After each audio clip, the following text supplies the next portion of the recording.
Hvala lepa za besedo in priložnost, da nagovorim našega ministra, ki ga prav lepo pozdravljam tu v dvorani. Se mu zahvaljujem za predstavitev. Moje vprašanje gre v smeri tega, da je Slovenija, kot vemo, čebelarska država. Svetovni dan čebel je bil 2011.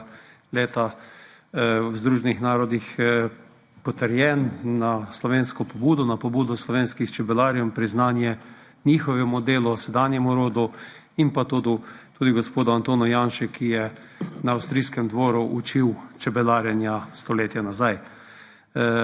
Posledica tega dobrega čebelarjenja je tudi boljše stanje na področju biodiverzitete v Sloveniji. Slovenija z majhnimi kmetijskimi površinami, majhnimi kmetijami ima tudi manj intenzivno kmetijstvo.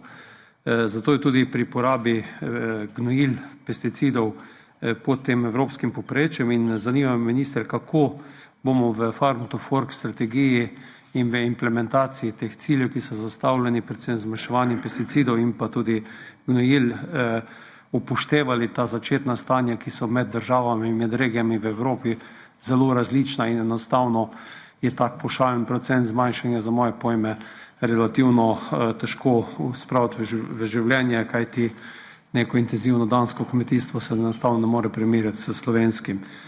Drugo vprašanje pa gre v smeri tudi prehranske varnosti, glede na to, da imamo cilje v pravo smer manj intenzivnega kmetijstva, zagotovo pa posledično pomenijo to dražjo hrano, tudi ekološki pridelki imajo problem s plasmajem na trgu, če jih je preveč, in me zanima, kakšna je vaša ocena kupne moči evropskega potrošnika v naslednjih letih, glede na to, da, kot sem že dejal, cena se zna dvigniti zaradi vseh teh naših ukrepov.